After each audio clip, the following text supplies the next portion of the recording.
Om Didi berpikir nggak kepengen lagi belajar tentang seni. Tahu nggak Om Didi kepengennya apa? Jadi tukang parkir. Besok gue jadi tukang parkir. Gue nggak mau peran-peranan apa.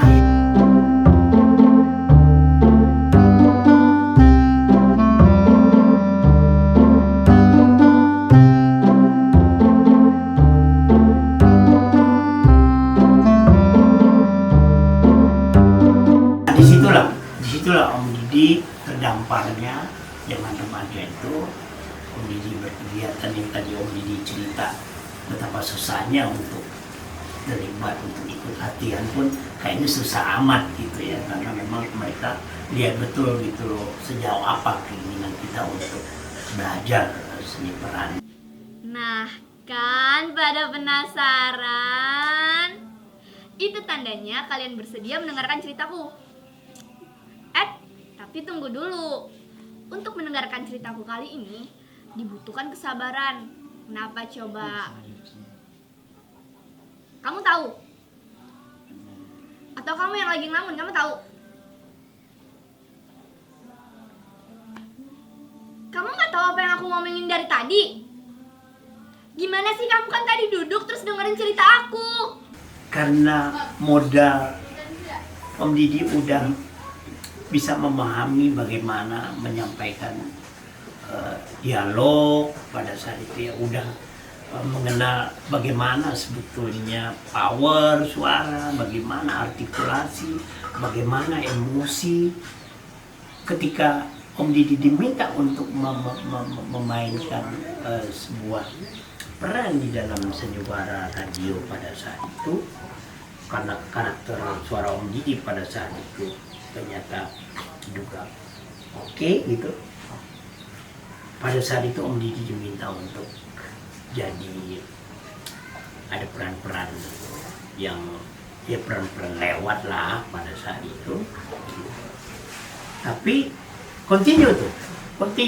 Setiap hari Om Didi datang. Dia datang udah Om Didi tinggalin dulu nih, karena ketemu sesuatu yang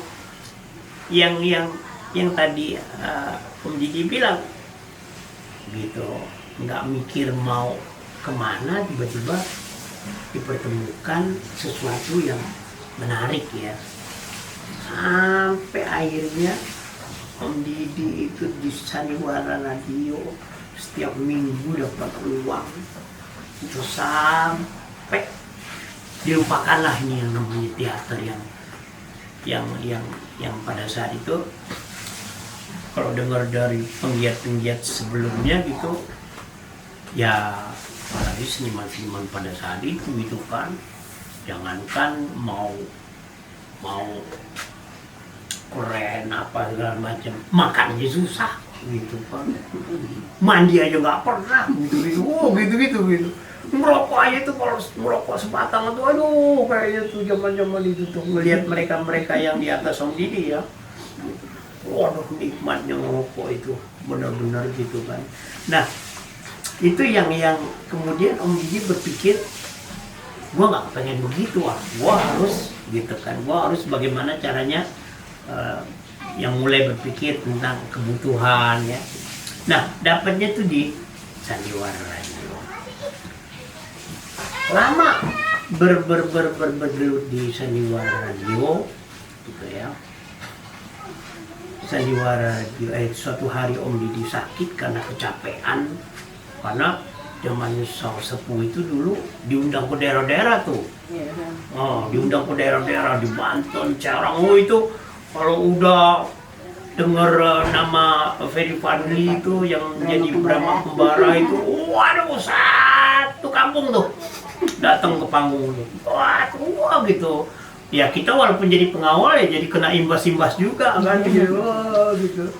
Tiap hari tuh sampai sakit Om Didi, sakit tipes yang udah kayak mau mati gitu.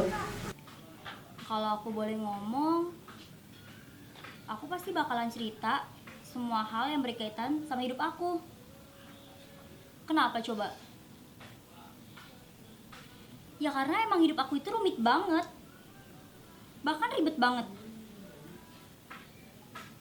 Makanya aku mikir, ya kalau bisa aku omongin hari ini.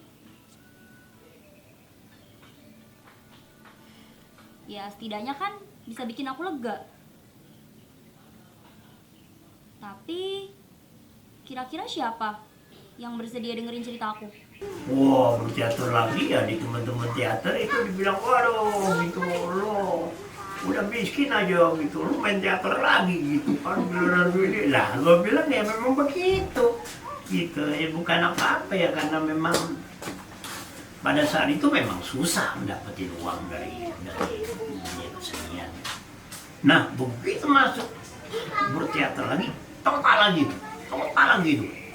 Misalnya totalnya Om Didi zaman itu di Bulungan itu dulu ada 5 grup seni gitu, grup teater, drama. Kalau ini nggak produksi, Om Didi main di teater ini. Kalau ini nggak produksi, Om Didi main ke teater ini. Jadi 5 teater ini saking saking kepengen terus menggali gitu, Om Didi coba masuk gitu ya, sampai suatu hari jenuh, muncullah dulu itu dubbing, ya toh, dubbing. Udah gitu, lu ikut aja gitu. Dubbing apa? Dubbing itu gitu kan. Dubbing itu nanti ada film, nanti diisi suara kita gitu. Waduh, kayak apa tuh gitu. Nah, ketemu lagi sesuatu yang tadi Om Didi bilang nggak kepikiran itu. Ketemu lagi lah dunia dubbing. Dan luar biasanya zaman itu, kalau sekarang dubbing enak. Banyak Om Dio tuh. Dubbing itu sekarang begini. Ini film, ini skenario, itu teksnya sudah dijedah-jedah tuh. Teksnya sudah dijedah-jedah, jadi kamu ngomong, itu lip sync itu udah pasti tepat. Kalaupun nggak tepat, tinggal geser tuh alat, set, udah. Nggak kayak dulu itu masih manual tuh, jadi suara kita di lip syncin tuh memang agak repot tuh kalau melihat tukang editingnya tuh, waduh kayaknya ngepasin ke lip sync itu susah banget. Sekarang gampang banget. Nah, yang Om Didi maksud susah, gitu. Dulu itu bisa bayangin, ngedubbing itu harus dihafal, nggak ngelihat teks. Jadi sebelum masuk ke dalam studio kita ngapalin dulu, kita nonton dialog apa segala macam kita hafalin. Oh jedanya di sini, itu semua kita konsep tuh. Begitu masuk ke dalam studio kita karena udah latihan sambil menghafal dialog, jadi dubbing itu udah nggak pakai teks. Betapa susahnya, tapi yang Om Didi dapat, ya yang tadi Om Didi bilang, belajar tentang bagaimana emosi, bagaimana karakter suara. Ketemunya tuh di situ, ketemu di dunia dubbing, sampai bertahun-tahun di situ. Nggak pernah ikut latihan teater. Aku udah di situ dari 1 studio sampai 6 ya yo, sampai 6 studio itu udah nggak karu-karuan tuh hidup, nggak karu-karuan. Maksudnya orang belum bisa cari uang dari dubbing, ya tahun-tahun segitu tuh udah dapat uang 4 juta, 5 juta gitu, masih remaja. Udah nggak tahu itu kemana itu, kok dipikir duitnya ya gitu kan, nggak mikirin nanti kita bakal punya anak apa, waduh gitu. Sampai kejadian-kejadian yang menghajar batin kita, perjalanan hidup kita, itu juga akan menjadi pelajaran buat teman-teman gimana ngadepin sesuatu yang enggak cuma sekedar di dalam peran, tetapi di dalam kehidupan. Itu juga akan mematangkan gitu loh niat-niat kalian itu. Niat ingin belajar tapi benturannya ini, niat pengen ini tapi benturannya ini. Dan ini kenapa Om Didi cerita ini, biar ya itu Om Didi cerita tentang perjalanan ini gitu, bahwa ketemu yang namanya multi talent itu prosesnya ampun.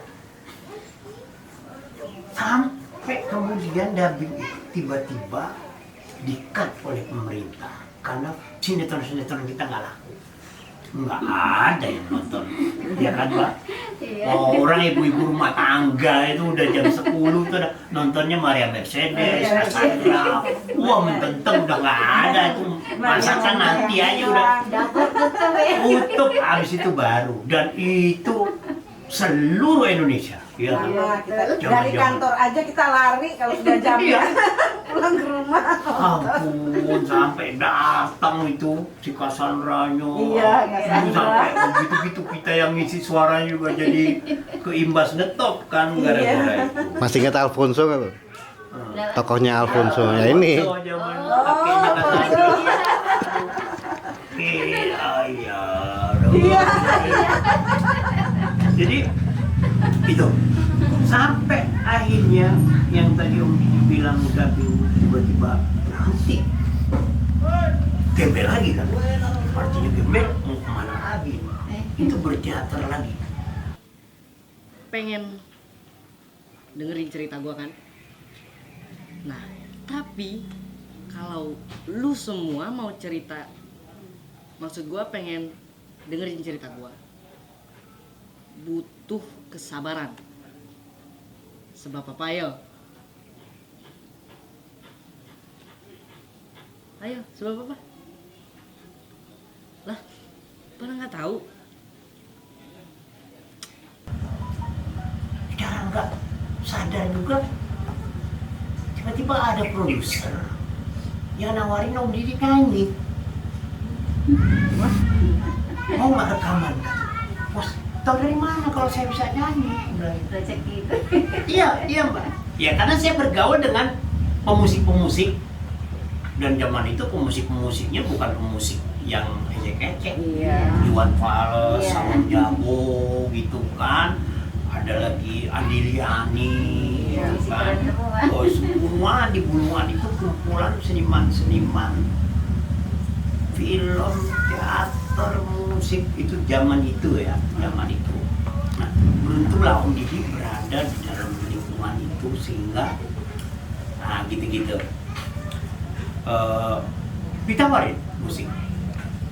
Kayaknya lu bisa bawain lagu-lagu komedi.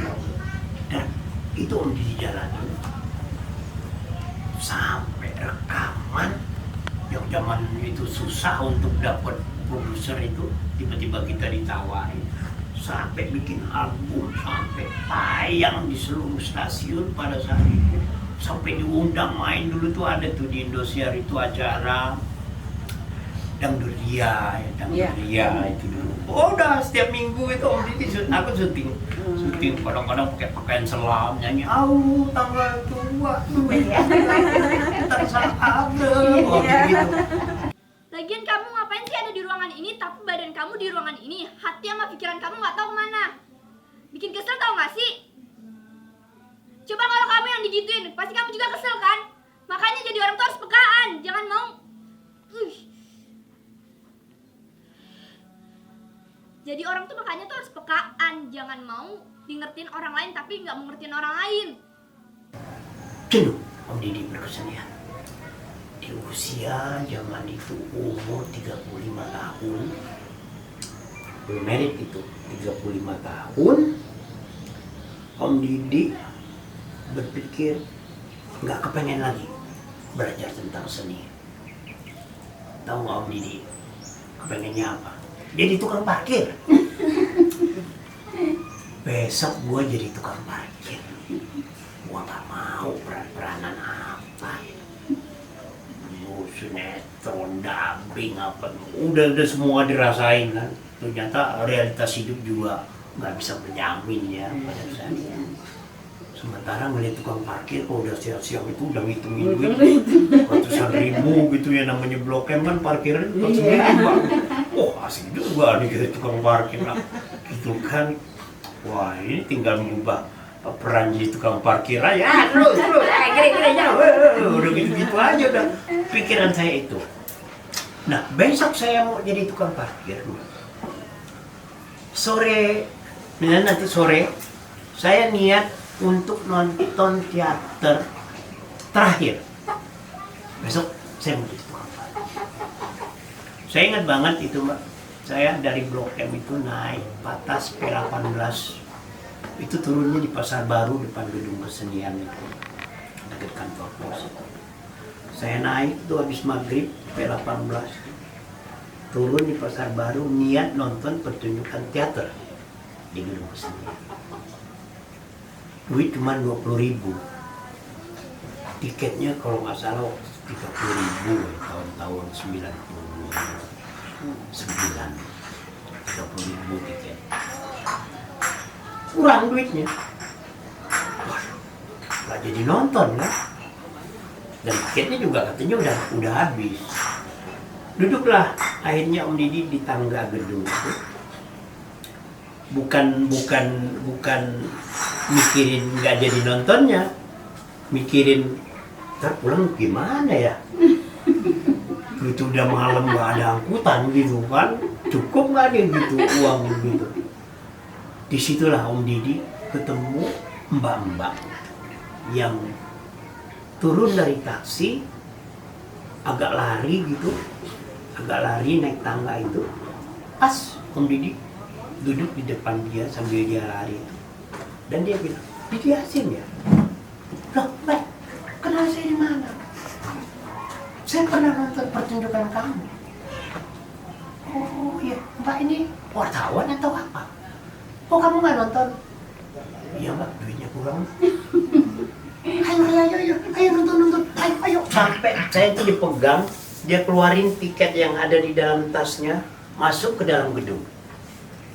Sambil mikir, ini Mbak siapa ya gitu kan? Oh, baik amat gitu kan.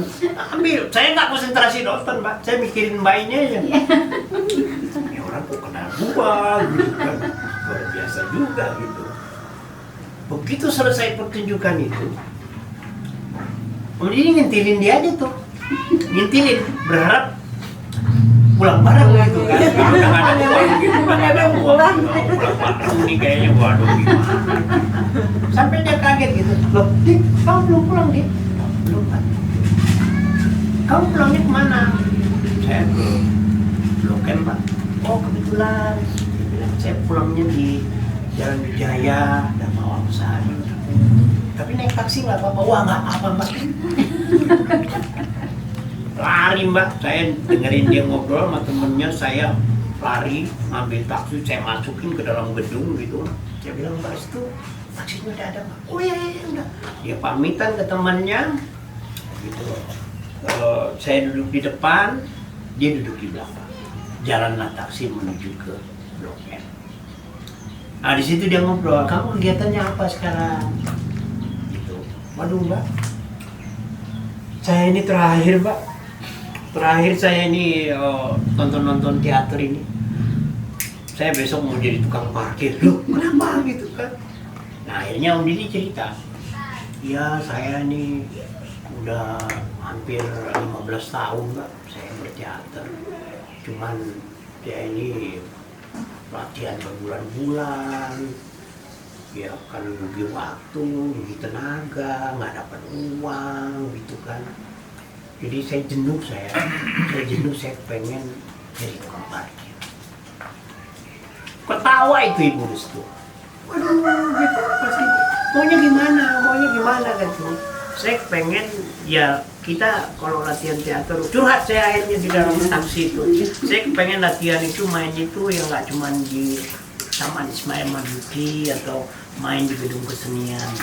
Saya kepengen latihan berbulan-bulan tuh Boya main itu ya ke Bandung. Saya bilang main kemana lah biar puas kitanya, walaupun nggak dapat uang tapi puas gitu. Jadi cuman gitu. Tapi susah juga ya Mbak, aku bilang kita itu kan butuh sponsor apa segala macam. Pokoknya teater di Jakarta itu nggak jelas lah Mbak. Akhirnya Mbak, dia ngomong lagi dalam taksi, kamu mau nggak ikut audisi? Audisi apa Mbak? Kebetulan saya lagi cari aktor, saya lagi cari pemain. Tapi di Bali loh audisi. Waduh, Gak apa-apa Pak. Saya belum pernah ke Bali. Saya belum pernah ke Bali Pak. Saya mau Pak gitu. Oh iya ya mau kan. Oh mau Pak. Sampai Mbak turun lah itu taksi udah nyampe nggak berasa karena senangnya gitu kan saya turun. Oke ya, anu Mas Siti nanti 3 hari. 3 hari saya kesini lagi saya cari Mas Dedi. Dia pulang. Saya masih di situ tuh. Ini bener nggak ini ya Mbak ini? Mau ngajak gua ke Bali ya? Oh, karena kan udah ibarat katanya udah pesimis kan, Iya. oh, udah nggak kepengen besok mau jadi tukang parkir gitu kan, ini bener nggak gitu kan, dia mau ngajak aku ke Bali gitu, bener Mbak. Tiga hari setelah itu ada yang ngantar, ada yang nyariin tuh. Oh iya, wah aku udah pikir, oh ini bos, oh bener. Gitu, ini aku mau kasih kamu transport buat kamu ke Bali. Di tahun 99 itu aku dikasih Ibu Restu itu uang 1 juta. Disuruh naik pesawat. Dalam hatiku naik pesawat. Ngapain lah naik pesawat. Akhirnya aku naik bus Mbak. Naik bus, ingat aku Safari Dharma Raya. Itu nunggunya di Kebayoran Lama dan tiketnya cuma 150.000. Sisanya tak kantongin Pak. Ini ya kan buat perjalanan. Oh di dalam bus itu Pak, saya duduk paling belakang gitu. Jalan sore udah nyender sendirian saya sambil mikir ini mau ke Bali mau ngapain sih gitu kan. Waduh gitu tidur bangun belum nyampe juga gitu nyampe gitu. Istirahat, makan, tidur lagi sampai saya di Denpasar.